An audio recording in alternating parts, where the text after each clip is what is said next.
Hello दोस्तों, यदि आप भी 21 फरवरी को साइंस यानी विज्ञान का फाइनल परीक्षा देने वाले हैं तो अभी की इस क्लास में 21 फरवरी फाइनल परीक्षा के लिए साइंस यानी विज्ञान के हम लोग वैसे ऑब्जेक्टिव क्वेश्चन देखेंगे जो आपके 21 फरवरी साइंस यानी विज्ञान के परीक्षा में पूछा जाएगा।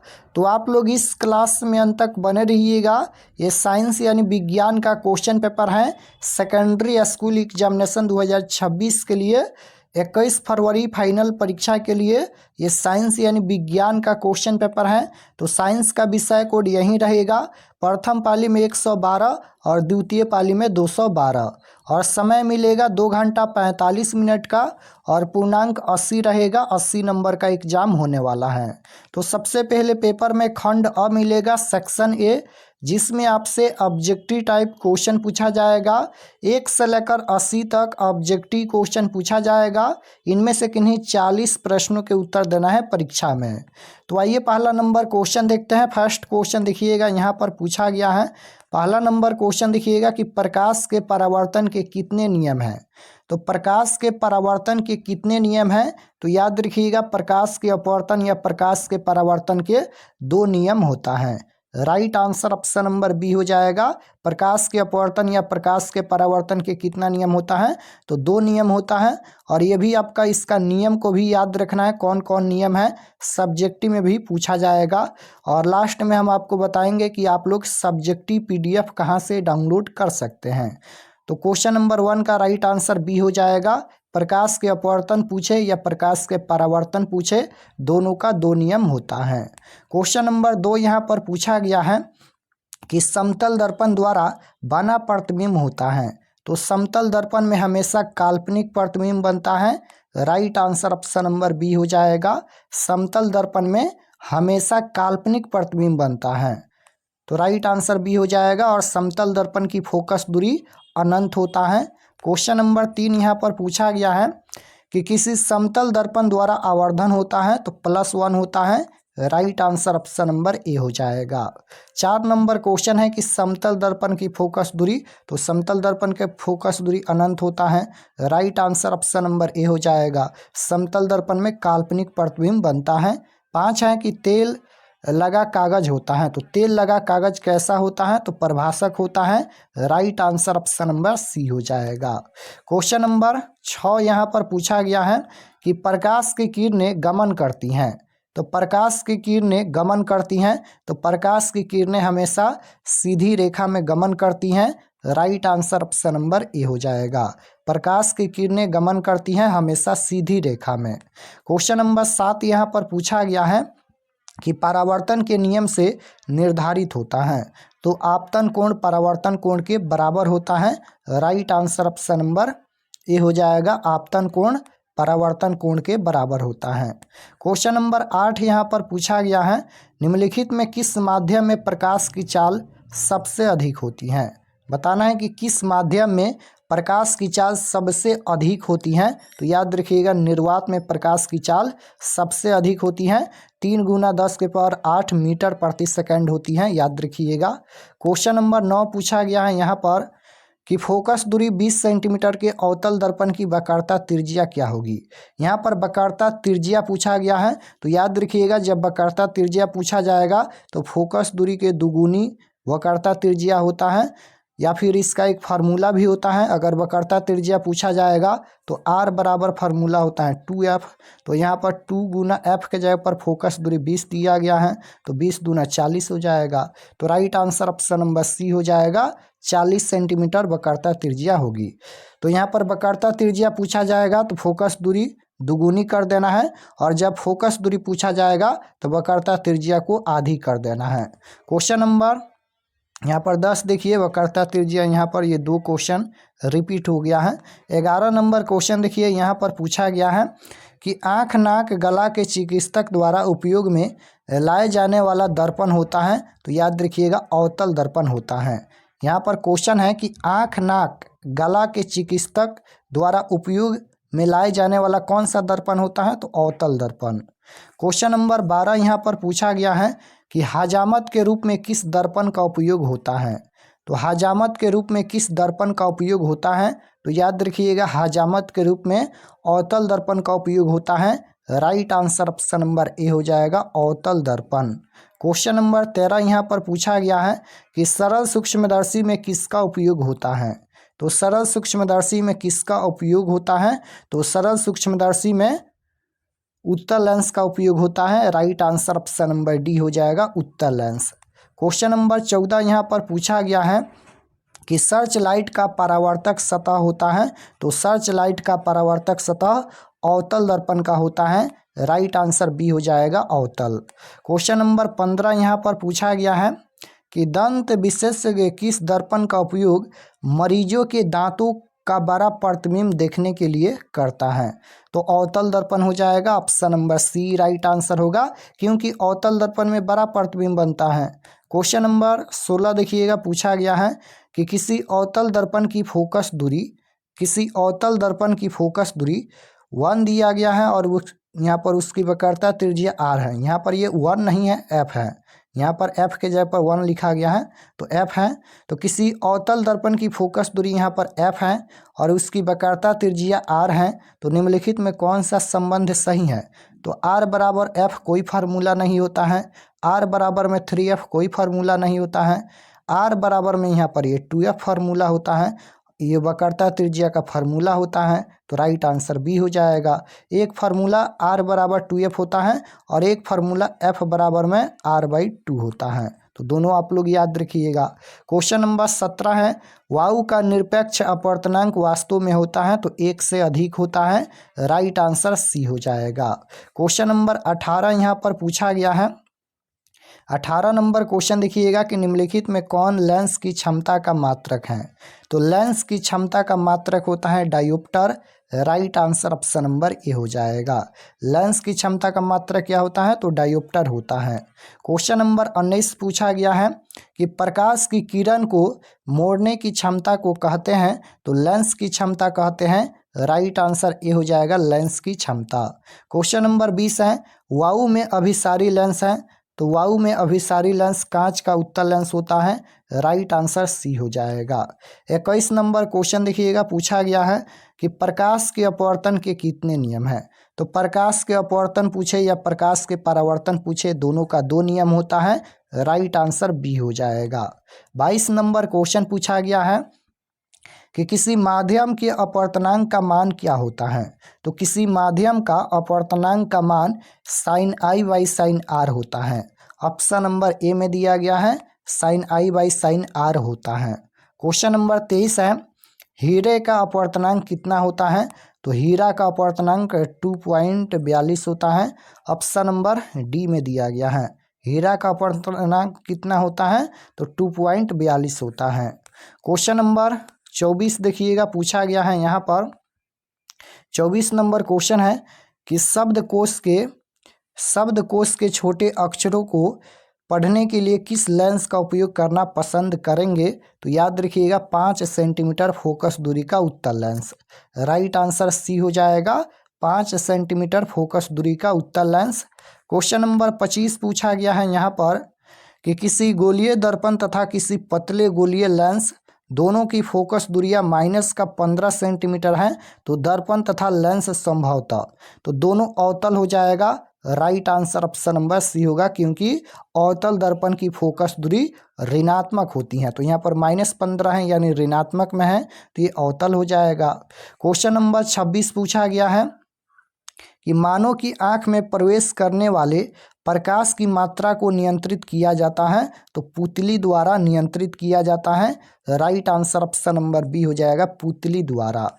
क्वेश्चन नंबर 27 पूछा गया है कि सामान्य नेत्र के लिए दूरबिंदु है। यहाँ पर दूरबिंदु पूछा गया है, दूरबिंदु 25 सेंटीमीटर नहीं होता है, अनंत होता है। Right answer option number D हो जाएगा। सामान्य नेत्र के लिए दूरबिंदु कितना होता है? तो अनंत होता है। और न्यूनतम दूरी कितना होता है? तो 25 सेंटीमीटर होता है। 28 नंबर क्वेश्चन है, आँख के लेंस की वक्रता त्रिज्या को नियंत्रित करती हैं? तो राइट आंसर हो जाएगा पक्षमाभी मांसपेशियां। राइट आंसर डी हो जाएगा।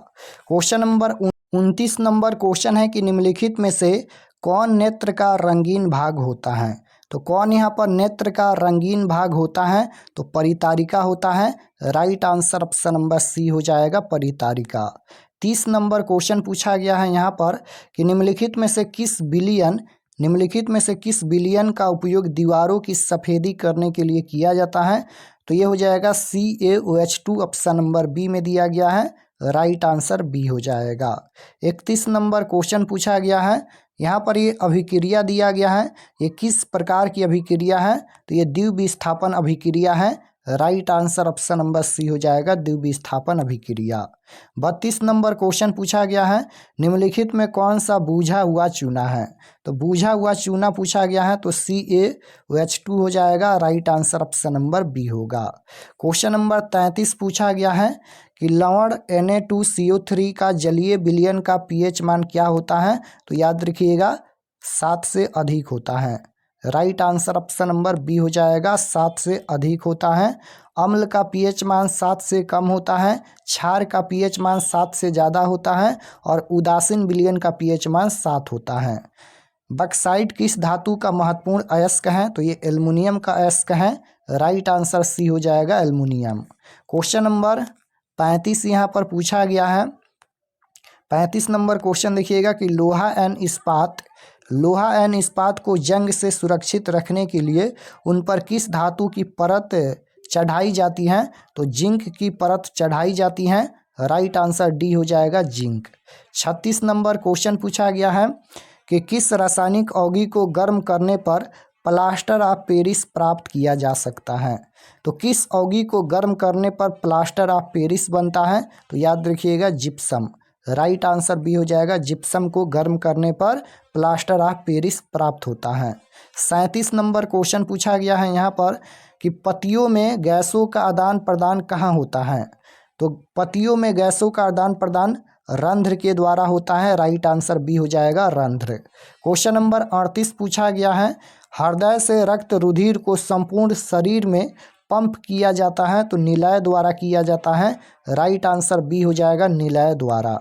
39 नंबर क्वेश्चन पूछा गया है कि कौन सा पादप हार्मोन पत्तियों के मुरझाने के लिए उत्तरदायी है? तो कौन सा पादप हार्मोन है जो पत्तियों के मुरझाने के लिए उत्तरदायी है? तो ये हो जाएगा एब्सिसिक अम्ल, option number C right answer हो जाएगा। जड़ का अधोगामी वृद्धि है, तो राइट आंसर हो जाएगा गुरुत्वानुवर्तन, option number B right answer हो जाएगा। क्वेश्चन नंबर 41 यहाँ पर पूछा गया है।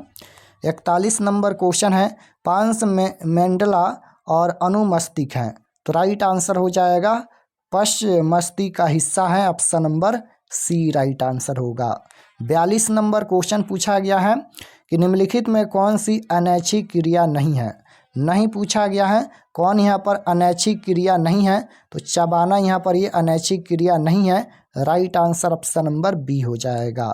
43 नंबर क्वेश्चन है, अलैंगिक जनन मुकुलन द्वारा होता है, तो अलैंगिक जनन मुकुलन द्वारा होता है, तो ईस्ट में होता है। राइट आंसर सी हो जाएगा, ईस्ट में। 44 नंबर क्वेश्चन है, शुक्राणु का निर्माण होता है, तो शुक्राणु का निर्माण कहाँ होता है? तो विसरण में होता है। शुक्राणु के निर्माण पुरुष के विसरण में होता है। राइट आंसर ए हो जाएगा। क्वेश्चन नंबर 45 है कि पुष्प का कौन सा भाग फल बनता है? तो अंडाशय हो जाएगा। Right answer option number D होगा। क्वेश्चन नंबर 46 है यहाँ पर कि लिंग गुणसूत्र का पूर्ण जोड़ा पाया जाता है, तो स्त्री में पाया जाता है। Right answer option number B हो जाएगा। मानव शरीर की किसी समान कोशिका में गुणसूत्रों की कितने युग्म होते हैं? तो राइट आंसर हो जाएगा 23, option number C. Question number 48 पूछा गया है, निम्न में कौन से समूहों में केवल जैव निम्नीकरण पदार्थ हैं? तो ये हो जाएगा घास, पुष्प तथा चमड़ा, option number A right answer. Question number 49 देखिएगा, पूछा गया है कि टिंडल प्रभाव प्रकाश की कौन सी परिघटना को प्रदर्शित करता है? तो टिंडल प्रभाव ये प्रकाश का प्रकीर्णन को प्रदर्शित करता है। राइट आंसर डी हो जाएगा, प्रकाश का प्रकीर्णन। 50 नंबर क्वेश्चन है, निम्न में कौन सा असंतृप्त हाइड्रोकार्बन है? तो C2H4 हो जाएगा। कौन यहाँ पर असंतृप्त हाइड्रोकार्बन है? तो C2H4 हो जाएगा। 51 नंबर क्वेश्चन पूछा गया है कि निम्न में से कौन सा यौगिक ईंधन के रूप में इस्तेमाल किया जा सकता है। तो ईंधन के रूप में इस्तेमाल किया जा सकता है इथेनॉल को। Right answer option number A हो जाएगा इथेनॉल। 52 नंबर क्वेश्चन है, निम्न में कौन आहार श्रृंखला का निर्माण करता है। तो यहाँ पर देखिए, मानव बकरी को खाता है, बकरी घास खाती है, तो यही हो जाएगा यहाँ पर राइट आंसर बी हो जाएगा, ये आहार श्रृंखला का निर्माण करता है। क्वेश्चन नंबर 53 है, मानव हृदय में कोष्ठों की संख्या कितनी है। तो मानव हृदय में 4 कोष्ठ पाए जाते हैं। राइट आंसर सी हो जाएगा, 4 कोष्ठ पाए जाते हैं। क्वेश्चन नंबर 54 पूछा गया है यहाँ पर, रासायनिक अभिक्रिया के दौरान किसी पदार्थ में ऑक्सीजन का ह्रास क्या कहलाता है। अपचयन कहलाता है। राइट आंसर बी होगा। 55 नंबर क्वेश्चन है, आधुनिक आवर्त सारणी में समूहों की संख्या। तो जब समूहों की संख्या पूछा जाएगा तो 18 होता है, यानी वर्गों की संख्या 18 होता है। और जब आवर्त की संख्या पूछा जाएगा तो 7 होता है, याद रखिएगा। क्वेश्चन नंबर 56 पूछा गया है कि खाद्य पदार्थ के डिब्बों पर जिंक के बजाय टीन का लेप होता है, क्योंकि टीन की अपेक्षा जिंक अधिक अभिक्रियाशील है। Right answer option number C हो जाएगा। 57 नंबर क्वेश्चन है, निम्नलिखित में कौन पुनरुद्भवन का उदाहरण है। तो हाइड्रा हो जाएगा। Right answer option number A होगा। 58 नंबर क्वेश्चन देखिएगा, पूछा गया है यहाँ पर कि तांबे की तार की एक आयताकार कुंडली किसी चुंबकीय क्षेत्र में घूर्णी गति कर रही है। इस कुंडली में प्रेरित विद्युत धारा की दिशा में कितने परिभ्रमण के पश्चात परिवर्तन होता है। तो ये हो जाएगा आधे, option number C right answer. 59 number question पूछा गया है कि सल्फर परमाणु की बृहत्तम कक्षा में इलेक्ट्रॉनों की संख्या कितनी है। तो 6 हो जाएगा। Right answer option number C हो जाएगा। 60 नंबर क्वेश्चन पूछा गया है, ग्लूकोज के एक अणु में ऑक्सीजन के कितने परमाणु होते हैं। तो 6 हो जाएगा। क्वेश्चन नंबर 61 पूछा गया है कि नई कार्तीय चिन्ह परिपाटी के अनुसार दर्पण के सामने रखे गए बिंब की दूरी ली जाती है। तो ऋणात्मक ली जाती है। राइट आंसर बी हो जाएगा। पीत रस कहाँ से सर्वायित होता है। तो पीत रस कहाँ से सर्वायित होता है, तो याद रखिएगा ये प्लाज्मोडियम, यहाँ पर पीत रस यहाँ पर ना यकृत से होता है। राइट आंसर सी हो जाएगा। प्लाज्मोडियम कहाँ से सर्वायित होता है, तो यकृत से होता है, याद रखिएगा। अब यहाँ पर 63 है कि निम्नलिखित में कौन मलेरिया परजीवी है। तो प्लाज्मोडियम इसका आंसर हो जाएगा, option number A. Question number 64 पूछा गया है यहाँ पर कि एल्युमिनियम पर मोटी ऑक्साइड की परत बनाने की क्रिया कहलाती है, क्या कहलाती हैं। तो एनोडीकरण कहलाती है। राइट आंसर बी हो जाएगा। 65 नंबर क्वेश्चन है कि विद्युत परिपथ में प्रवाही धारा का मान मापने में प्रयुक्त यंत्र है। तो ये हो जाएगा एमीटर। राइट आंसर सी हो जाएगा, एमीटर। 66 नंबर क्वेश्चन है कि विद्युत फ्यूज विद्युत धारा के किस प्रभाव पर कार्य करता है। तो विद्युत फ्यूज विद्युत धारा के ऊष्मीय प्रभाव पर कार्य करता है। राइट आंसर ए हो जाएगा, ऊष्मीय प्रभाव। 67 नंबर क्वेश्चन है कि विद्युत चुम्बकीय प्रेरण की खोज किसने की थी। तो विद्युत चुम्बकीय प्रेरण की खोज किसने की थी। तो फैराडे ने की थी। Right answer option number A हो जाएगा, फैराडे ने। क्वेश्चन नंबर 68 यहाँ पर पूछा गया है कि विभवांतर मापने के लिए किस यंत्र का उपयोग करते हैं। तो विभवांतर मापने के लिए वोल्ट मीटर का उपयोग होता है। Right answer option number B हो जाएगा। 69 नंबर क्वेश्चन पूछा गया है कि शक्ति का SI मात्रक क्या है। तो शक्ति का SI मात्रक वाट होता है। राइट आंसर सी हो जाएगा। धारा के चुंबकीय प्रभाव की खोज किसने की थी। तो धारा के चुंबकीय प्रभाव की खोज ऑस्ट्रेट ने की थी। Right answer option number B हो जाएगा। क्वेश्चन नंबर 71 पूछा गया है कि विद्युत धारा उत्पन्न करने के युक्ति को क्या कहते हैं। तो विद्युत धारा उत्पन्न करने के युक्ति को क्या कहते हैं। तो जनित्र कहते हैं। Right answer option number A हो जाएगा, जनित्र। क्वेश्चन नंबर 72 पूछा गया है कि लघुपतन के समय परिपथ में विद्युत धारा का मान होता है तो बहुत अधिक बढ़ जाता है। राइट आंसर सी होगा। 73 नंबर क्वेश्चन है कि किसी चालक के छोरों के बीच विभवांतर भी प्रतिरोध RN प्रवाही धारा I के बीच संबंध है। तो R बराबर V/I होता है। राइट आंसर सी हो जाएगा। R बराबर में V/I होता है। R बराबर में V/I। क्वेश्चन नंबर 74 है कि जल विद्युत संयंत्र किस ऊर्जा को विद्युत ऊर्जा में रूपांतरित करता है? तो ये स्थित ऊर्जा को रूपांतरित करता है। राइट आंसर डी हो जाएगा, स्थित ऊर्जा को। 75 नंबर क्वेश्चन है नाभिकीय ऊर्जा प्राप्त करने हेतु आवश्यक है। तो नाभिकीय ऊर्जा प्राप्त करने हेतु क्या आवश्यक है? तो यूरेनियम आवश्यक है। राइट आंसर सी हो जाएगा, यूरेनियम। क्वेश्चन नंबर 76 है ग्लोबल वार्मिंग के लिए उत्तरदायी गैस कौन है? तो ग्लोबल वार्मिंग के लिए उत्तरदायी गैस CO2 यानी कार्बन डाइऑक्साइड है। राइट आंसर सी हो जाएगा। 77 नंबर क्वेश्चन देखिएगा, पूछा गया है कि गर्म जल प्राप्त करने के लिए हम सौर जल तापन का उपयोग किस दिन नहीं कर सकते हैं? तो बादले वाले दिन में नहीं कर सकते हैं। राइट आंसर बी हो जाएगा। 78 नंबर क्वेश्चन देखिएगा, पूछा गया है ओजोन परत किस मंडल में पाया जाता है? तो ओजोन परत किस मंडल में पाया जाता है? तो सप्ताप मंडल में पाया जाता है। Right answer option number A हो जाएगा। टिहरी बांध का निर्माण किस प्रदेश में किया गया? तो टिहरी बांध का निर्माण उत्तराखंड में किया गया। राइट आंसर बी हो जाएगा। क्वेश्चन नंबर 80 यहाँ पर पूछा गया है कि यूरो 2 का संबंध है। यूरो 2 का संबंध पूछा गया है, तो वायु प्रदूषण से है। Right answer option number A हो जाएगा, वायु प्रदूषण से। तो यहाँ पर हम लोग 80 क्वेश्चन देखे हैं और चलिए आपको बताते हैं कि आप लोग ऑब्जेक्टिव सब्जेक्टिव PDF कहाँ से डाउनलोड कर सकते हैं। और चैनल पर नए होंगे तो चैनल को ज़रूर सब्सक्राइब कर लीजिएगा।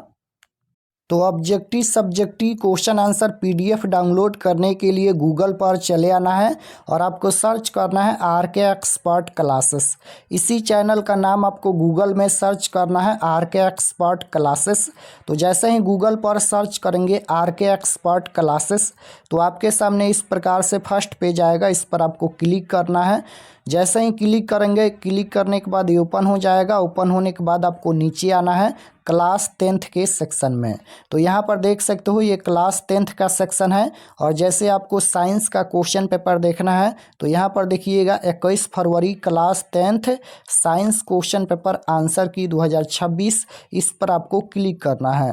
क्लिक करने के बाद ये ओपन हो जाएगा। नीचे आएंगे तो सब्जेक्ट ये साइंस का पेज खुला है। एग्जाम डेट 21 तारीख को होने वाला है और ये सभी परीक्षा से संबंधित जानकारी लिखा गया है, आप लोग इसे पढ़ लीजिएगा।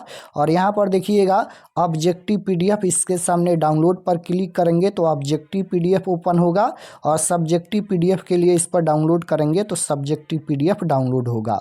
तो यहाँ से आकर आप लोग ऑब्जेक्टिव सब्जेक्टिव PDF डाउनलोड कर लीजिए। चलिए हम क्लिक करते हैं डाउनलोड करने के लिए। तो यहाँ पर देख सकते हो आपके सामने ये सब्जेक्टिव PDF ओपन हो गया। तो यहाँ से आकर आप लोग सभी PDF डाउनलोड कर लीजिए।